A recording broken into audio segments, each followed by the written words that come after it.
አባት የገደሉት አቶ ላይኩን ናቸው። ከዚህ በላይ ዝም ብለህ አልችልም እንዴ ናሆም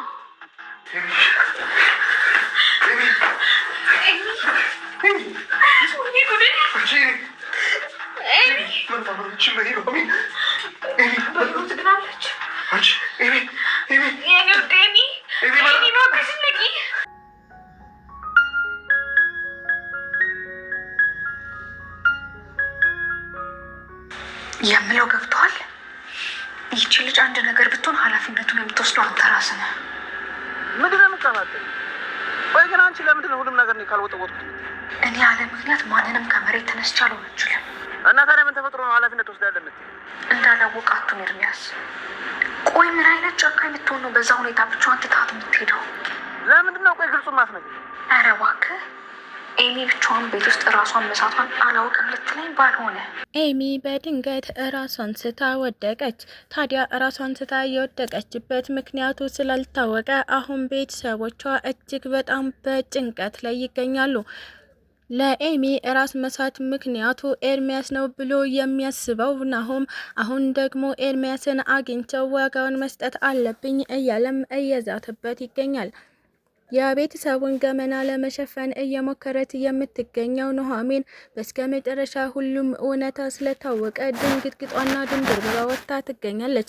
ኤሚ ለቀናታት እየደበቀቻቸውን የራሷን የእርግዝና ውጤት ምርመራዎች አሁን በይፋ ስለወጣባት በጣም በመደንገጥ ቤተሰቦቿን ማለትም እናትና አባቷን ይቅርታ እየጠየቀቻቸው ትገኛለች። ስለ ኤሚ እርግዝና ምንም የማያውቁት ቤተሰቦቿ አሁን ልጃችሁ ነፍሰ ጡር መሆኗን ሲያውቁ እንዴት እስካሁን አጠገባችን እያለች ስለ ልጃችን ምንም ነገር አናውቅም ሲሉም እራሳቸውን እየጠየቁ ይገኙ ነበረ። አቶ ላይኩንም ላይኩን ለዚህ ነገር ተጠያቂው አንተ ነህ፣ የቤተሰብህን ክብር ያዋረድከው እናም ቤተሰብህን እየጠበቅ ያልኮንከው አንተ ነህ እያለም ራሱን ለማጥፋት እየሞከረ ይገኝ ነበረ።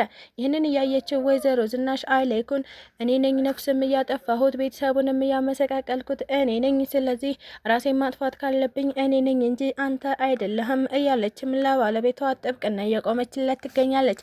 ሰላም ጤና ይስጥልኝ ውድና የተከበራችሁ ቤተሰቦቼ እንዴት ናችሁ? እግዚአብሔር ይመስገን እኔ በጣም ደህና ነኝ። በያላችሁበት ሰላማችሁ ይብዛ እያልኩኝ እንኳን ወደ ቻናሌ በሰላም መጣችሁ። ለዚህ ዩቲዩብ ቻናል ደግሞ አዲስ ከሆናችሁ ላይክ፣ ሼር፣ ሰብስክራይብ በማድረግ ቤተሰብ ሆኑ። ለዛሬው ደግሞ ኑሐሚን ፊልምን ክፍል 79 ይዤላችሁ መጥቻለሁ። እስከ ቪዲዮ ፍጻሜ አብራችሁኝ ቆዩ። ለቤተሰቦቼ ስለ እርግዝናዬ እንዴት ብዬ ልንገራቸው እያለች ስትጨነቅ የነበረችው ኤሚ በመጨረሻ እርግዝናዋን ቤተሰቦቿ አውቀው ይገኛሉ። ኤሚ ስትጨነቅ የነበረው ስለ እርግዝናዋ ብቻ ነበረ። አሁን ግን የምርመራዋ ውጤት እንደሚታወቀው ከእርግዝናው ውጪ በሽታ እንዳለባት እናም የግዴታ ልጁ መውረድ እንዳለበት ስለተነገራት አሁን ኤሚ እጅግ በጣም እየተበሳጨች ትገኛለች። እናትና አባቷን ይቅርታ ከጠየቀቻቸው በኋላ በፍጹም ልጄን አላስወርድም ማለትም መውለድ ነው የምፈልገው ስትልም እየነገረቻቸው ትገኛለች። ታዲያ ይህ ነገር እያስጨነቃቸው እናትና አባት ልጃቸው መዳኗን ብቻ ስለሆነ የሚፈልጉት ኤሚ እባክሽ ተረጋጊ፣ አንቺ ሕፃን ልጅ ነሽ፣ እናም ድጋሚ መውለድ ትችያለሽ፣ ተወልጀዋለሽ። አሁን ግን ልጁ ወርዶ አንቺ ሕክምናሽን ማድረግ አለብሽ ሲሉም ልጃቸውን ለማሳመን እየሞከሩ ይገኙ ነበረ።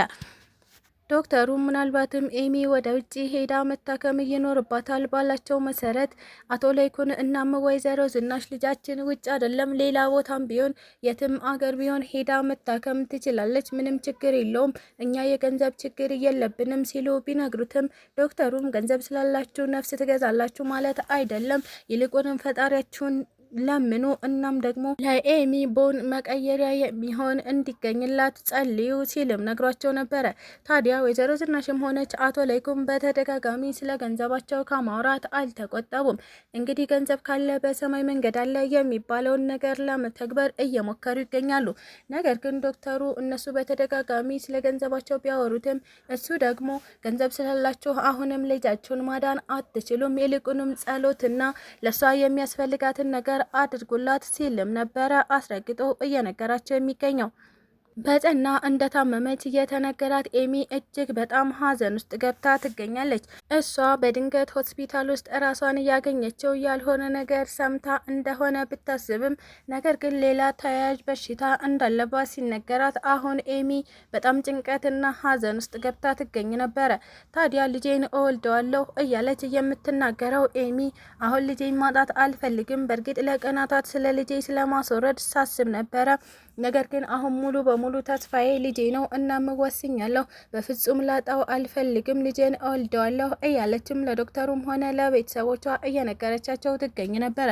ይህ ነገር እያስጨነቀው ወንድሟ ማለትም ናሆም ኤሚ አንቺ ስትኖሪ ነው ምንም ነገር የሚኖርሽ፣ ስለዚህ እንደዚህ አታድርጊ፣ በነገሮች ተስማሚና ሕክምናው በፍጥነት ይካሄድ ሲል ነበረ እህቱን ለማሳመን እየሞከረ የሚገኘው። ይህን ሁሉ ተስፋ ከሰጣቸው በኋላ ዶክተሩ ምናልባት የኤሚ ሕክምና ሊሳካበት የማይችልበት መንገድ እንዳለም አያይዘው ነግሯቸው ይገኝ ነበረ። ታዲያ ወይዘሮ ዝናሽም እባክህ ዶክተር ተስፋዬን አታጨልምብኝ፣ እናም ልጄ ተስፋ እንደሌላት አትንገረኝ ብትለውም ነገር ግን ዶክተሩ አይ እንደዚህ አይነት ሕክምና አልፎ አልፎ ነው ሊሳካ የሚችለው፣ እናም ሞር ሊሳካ የማይችልበት መንገድ ከፍ ያለ ነው፣ ስለዚህ ለልጃችሁ ጸሎት ነው የሚያስፈልጋት ሲልም ነግሯቸው ይገኝ ነበረ። ታዲያ ለኤሚ አጥንት መቀየሪያ ከቤተሰቦቿ የሚሰጣት ከተገኘ እናም የቤተሰቦቿ ውጤትም ከተሳካ ይቀየርላታል፣ ካልሆነ ደግሞ የሌላ ሰው መፈለግ ይኖርባችኋል ሲልም ነግሯቸው ይገኝ ነበረ። ታዲያ የኤሚ ቤተሰቦች ችግር የለውም ሁላችንም ቤተሰቦቿ ነን፣ እናም አንዳችን ላይ ይወሰድ ችግር የለውም ሲሉ ቢናገሩም ነገር ግን ዶክተሩ ምናልባትም ከዝምድና ጋር የተያያዘ ነገርም ላይሆን ይችላል፣ ማለትም የቤተሰቡም ላይሆናት ይችላል። ይህ ነገር ከውጭ የሚያስፈልግበት አጋጣሚ ሊኖር ይችላል። ለዚህም ነገር እራሳቸውን አዘጋጁ ሲልም እየነገራቸው ይገኝ ነበረ። ታዲያ የኤሚ ቤተሰቦች ችግር የለውም እኛ ገንዘብ ስላለን በገንዘባችን እንገዛለን እያሉም ለዶክተሩ ነግረውት ይገኛሉ። ዶክተሩም አይ ይህን ነገር በገንዘብ ማድረግ በሕግ እየተከለከለ ነው፣ ማለትም አጥንትን በገንዘብ መግዛት አይቻልም፣ ይህ ሕገ ወጥ ስራ ነው ሲልም አያይዞ ነግሯቸዋል። ምናልባትም በዙሪያቸው ያሉ ብዙ ሰዎች ስላሉ አሁን ለኤሚ የሚሰጣት ሰው አይጠፋም ብዬ አስባለሁኝ። ኑሐሚንም ብትሆን እንዲሁም ደግሞ አቶ ተሰማ በዙሪያቸው ያሉት ሰዎች ለኤሚ ምንም ነገር ከማድረግ ወደ ኋላ አይሉም። ምክንያቱም አቶ ለይኩን ከዚህ በፊት አቶ ተሰማ በጸና ታመው እንደነበረ የምናውቀው ጉዳይ ነው። እናም በዛ ሰዓት አግኝተዋቸው የነበሩት አቶ ለይኩንን ስለነበረ በኤሚ የሚጨክን አንጀት በፍጹም ይኖራቸዋል ብዬ አላስብም። ነገር ግን አሁን ላይ የኤሚ ድርቅና እጅግ በጣም ችግር እየፈጠረባት ይገኛል። ምክንያቱም ልጄን አላስወርድም ብላ እሷ የምትገግም ከሆነ የመዳን ተስፋ እጅግ በጣም እየወረደ ነው የሚሆነው። የግዴታ ይህንን አጥንት ለማስቀየር ልጇን ማስወረድ ይኖርባታል። ታዲያ ቤተሰቦቿ ይህንን ነገር ለማድረግ ኤሚን የግዴታ ማሳመን ይኖርባቸዋል። አሁን ላይ ነገሮችን እየፈለፈለች የምትገኘው ኑሐሚን ኤሚ በምን ምክንያት እራሷን እንደሳተች ለማጣራት እየሞከረች ትገኝ ነበረ። ታዲያ ይህንን ለማጣራት እየሞከረች ባለችበት ሰዓት የኤርሚያስን ኮፍያ ግቢ ውስጥ ወድቆ አግኝተዋለች።